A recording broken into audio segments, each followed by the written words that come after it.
Hello everyone, कैसे हैं आप सब। तो आज हम स्टार्ट करते हैं कॉन्ट्रैक्चुअल कैपेसिटी ऑफ पार्टीज से। ये हमारा पार्ट 3 है इंडियन कॉन्ट्रैक्ट एक्ट का। ठीक है, तो लेट्स गेट स्टार्टेड। सबसे पहले हम देखेंगे कि कौन कौन से लोग कॉम्पिटेंट टू कॉन्ट्रैक्ट होते हैं, मतलब कौन कौन से लोग जब एक कॉन्ट्रैक्ट में एंटर होंगे तो उस कॉन्ट्रैक्ट को हम वैलिड कंसीडर करेंगे। ये हमें सेक्शन 11 के अंदर बताया गया है कि every person is competent to contract who is of first age of majority, is of sound mind and is not disqualified from contracting by any law to which he is subject। तो कौन से person competent to contract होंगे? First, वो person major होना चाहिए। Major मतलब जो person 18 years की एज से बड़ा है। नेक्स्ट है the person should be of sound mind. Sound mind का मतलब क्या है कि उसके पास रैशनल डिसीजन लेने की पावर होनी चाहिए, कैपेसिटी होनी चाहिए। ठीक है। नेक्स्ट है not disqualified from contracting by law. वो डिस्क्वालीफाई नहीं होना चाहिए, जैसे जो कॉन्विक्ट्स होते हैं या फिर प्रेसिडेंट ऑफ इंडिया होते हैं, ये डिस्क्वालीफाइड होते हैं, कॉन्ट्रैक्ट में एंटर नहीं कर सकते। तो ऐसे लोग नहीं होने चाहिए। ठीक है। मेजर का होना ज़रूरी है, पर्सन का साउंड माइंड होना ज़रूरी है और वो डिस्क्वालीफाइड नहीं होना चाहिए। नाउ लेट अस डिस्कस कि माइनर होता क्या है। माइनर वो पर्सन होता है who is below age of 18 years. ठीक है। तो according to section 3 of Indian majority act, a minor is a person who has not completed 18 years of age, जिसने अभी तक 18 ईयर्स ऑफ एज, जो अभी तक 18 ईयर्स का नहीं हुआ है, वो पर्सन किस कैटेगरी में आएगा? माइनर की कैटेगरी में आएगा। ठीक है। तो हम लीगल पोजीशन ऑफ माइनर देखेंगे कि अगर हमने माइनर के साथ कॉन्ट्रैक्ट किया तो क्या क्या होगा, क्या उसकी पोजीशन होगी। ठीक है। So first is a contract made with minor is void ab initio। अब वॉइड ab initio का मीनिंग क्या होता है?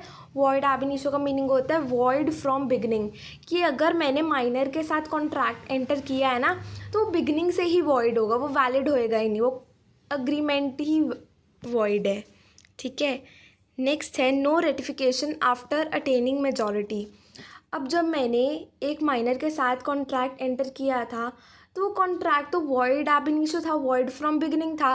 मैं बाद में कह रही हूँ रैटिफिकेशन, मतलब कि जैसे ही वो बच्चा जो माइनर था वो मेजर में कन्वर्ट हो गया तो मैं उस कॉन्ट्रैक्ट को भी ना रैटिफाई कर दूँगी। बट ऐसा नहीं हो सकता क्योंकि वो कॉन्ट्रैक्ट स्टार्टिंग से ही वॉइड था, तो बाद में कैसे वैलिड हो सकता है? जो चीज़ पहले से ही वॉइड है बाद में वैलिड हो ही नहीं सकती, तो रैटिफिकेशन नहीं हो सकता इसका। नेक्स्ट है लाइबिलिटी फॉर नेसेसरीज़। फॉर एग्ज़ाम्पल, अगर मैंने कुछ एक माइनर को नेसेसरीज सप्लाई करिए, नेसेसरी में क्या आ जाएगा? फूड, क्लोथिंग, शेल्टर, एजुकेशन, और भी काफ़ी चीज़ें हैं जो नेसेसरीज़ में इंक्लूडेड होते हैं। अगर मैंने कुछ ऐसी सप्लाई करी है तो मैं इस चीज़ के लिए उससे पैसे ले सकती हूँ। माइनर पर्सनली लायबल नहीं होगा, बट जो उसकी प्रॉपर्टी है ना, माइनर की प्रॉपर्टी, उससे मैं अपना पैसा रिकवर कर सकती हूँ। No insolvency. माइनर कभी इंसॉल्वेंट नहीं होगा। क्यों नहीं होगा? क्योंकि माइनर की कोई लाइबिलिटी ही नहीं है, तो वो इंसॉल्वेंट हो ही नहीं सकता। सो नेक्स्ट इज़ पार्टनरशिप। माइनर, जैसे कि हमने देखा कि एक इनकॉम्पिटेंट टू कॉन्ट्रैक्ट है, अगर हमने माइनर के साथ कॉन्ट्रैक्ट किया तो वैलिड नहीं होगा। तो माइनर इनकॉम्पिटेंट टू कॉन्ट्रैक्ट है, तो इसलिए माइनर कभी पार्टनरशिप में एंटर नहीं हो सकता। बट इंडियन पार्टनरशिप एक्ट का सेक्शन नंबर 30 हमें बोलता है कि माइनर को हम पार्टनरशिप में एडमिट कर सकते हैं, but only for the benefits of partnership firm. अगर उस फर्म को माइनर के एडमिट करने से कुछ फ़ायदा हो रहा है, हम तभी माइनर को एडमिट करेंगे। ठीक है। और माइनर अपने कोई भी एक्ट्स के लिए लायबल नहीं होगा। ठीक है। नेक्स्ट है minor can be an agent. Minor agent भी बन सकता है बट माइनर प्रिंसिपल नहीं बन सकता। और माइनर जब एजेंट की तरह एक्ट करेगा तो माइनर के एक्ट्स के लिए माइनर खुद लायबल नहीं होगा, but principal will be liable for the acts of minor. ठीक है। नेक्स्ट है joint contract by minor and adult. अगर एक माइनर और एक अडल्ट एक कॉन्ट्रैक्ट में एंटर कर रहे हैं तो वो वैलिड हो जाएगा। ठीक है। नेक्स्ट है surety for a minor. Surety मतलब गारंटी। फॉर एग्ज़ाम्पल माइनर ने किसी के साथ एक कॉन्ट्रैक्ट में एंटर किया, बट उस पर्सन को पता है कि अगर मैंने माइनर के साथ कॉन्ट्रैक्ट किया है तो ये वैलिड तो नहीं होता। तो एक बंदे ने ना श्योरिटी दी, एक बंदे ने गारंटी दी कि अगर इन केस माइनर फेल हो जाता है पेमेंट करने में तो I will pay. So next is minor as shareholder. Minor कभी भी एक शेयर होल्डर नहीं बन सकता, क्योंकि माइनर वो पर्सन है जो एक इनकॉम्पिटेंट टू कॉन्ट्रैक्ट है, ठीक है। तो minor can not become a shareholder in a company, ठीक है। सो नेक्स्ट है लायबिलिटी फॉर टॉर्ट्स। टॉर्ट्स का मतलब क्या होता है? Civil wrong. फॉर एग्ज़ाम्पल अगर माइनर ने कुछ ऐसा एक्ट कमिट किया है जिसमें उसकी गलती है तो वो लायबल होगा। फॉर एग्ज़ाम्पल माइनर ने एक हॉर्स को बोरो किया, ठीक है, तो उसके लिए वो लायबल होगा, उसको उसका ख्याल वगैरह सब रखना है, ठीक है। बट माइनर ने पता है क्या किया?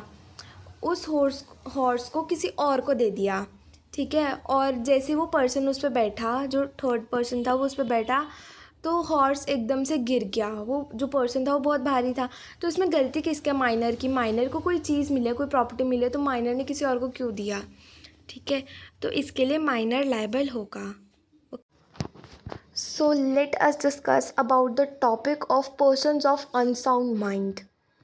According to Section 12 of Indian Contract Act, a person is said to be of sound mind for the purpose of making a contract if, at the time when he makes it, capable of understanding it and performing a rational judgment as to its effect upon his interest. तो हम किसी person को sound mind का कैसे बोल पाएंगे? जब वो रैशनल जजमेंट ले पा रहा है, वो फेवरेबल डिसीजंस ले पा रहा है, ठीक है, तो वो पर्सन साउंड माइंड होगा। और अगर हमें कॉन्ट्रैक्ट में एंटर करना है तो वो पर्सन का साउंड माइंड का होना ज़रूरी है, ठीक है। अनसाउंड माइंड के पर्सन कौन हो गए? इडियट, ल्यूनेटिक या ड्रंकर्ड पर्सन, ठीक है। ल्यूनेटिक मतलब पागल, ड्रंकर्ड पर्सन मतलब जिसने ड्रिंक करी हुई है, ठीक है। So let us discuss other disqualified person. Disqualified persons वो लोग होते हैं जिनको लॉ की साइड से वो डिसक्वालीफाइड है, वो कॉन्ट्रैक्ट में एंटर ही नहीं कर सकते, ठीक है। First is align enemy. For example दो कंट्रीज़ हैं, उन दोनों का वॉर चल रहा है, और अगर उन दोनों कंट्रीज़ में किसी भी पर्सन ने एक दूसरे से वॉर टाइम में कॉन्ट्रैक्ट एंटर किया तो वो वॉइड हो जाएगा, क्योंकि वो दोनों कंट्रीज़ डिसक्वालीफाइड हैं। पहले ही वॉर चल रहा है और तुम कॉन्ट्रैक्ट में एंटर कर रहे हो, तो गलत बात है, ठीक है। नेक्स्ट है फॉरेन सॉवरीन। ये कौन होते हैं? रूलर होते हैं, किंग होते हैं। तो ये भी डिसक्वालीफाइड होते हैं from entering into a contract, because एक ना प्रेस्टीज होती है। अगर फॉर एग्ज़ाम्पल ये केस हार गए तो मतलब कितनी बड़ी बात हो जाएगी, है ना। तो इसलिए डिसक्वालीफाइड होते हैं। हाँ, इनके बिहाफ पर इनके एजेंट्स वगैरह जो आगे मतलब पर्सन्स होते हैं ना, वो एंटर कर सकते हैं, बट ये डायरेक्टली किसी कॉन्ट्रैक्ट में एंटर नहीं कर सकते। नेक्स्ट है president of India. President of India भी भाई कैसे कॉन्ट्रैक्ट में एंटर करेगा, ठीक है। तो प्रेसिडेंट ऑफ इंडिया भी कॉन्ट्रैक्ट में एंटर नहीं कर सकता, बिकॉज उसकी जो पोजीशन है वो बहुत हाई होती है, ठीक है। सो नेक्स्ट है कॉन्विक्ट। कॉन्विक्ट वो होते हैं जो जेल में होते हैं। अब एक बंदा ऑलरेडी जेल में, तो वो कॉन्ट्रैक्ट में एंटर अगर करेगा भी तो वॉइड हो जाएगा, तो वो डिसक्वालीफाइड होते हैं कॉन्विक्ट्स भी, ठीक है। So thank you everyone, bye bye, take care, Hare Krishna.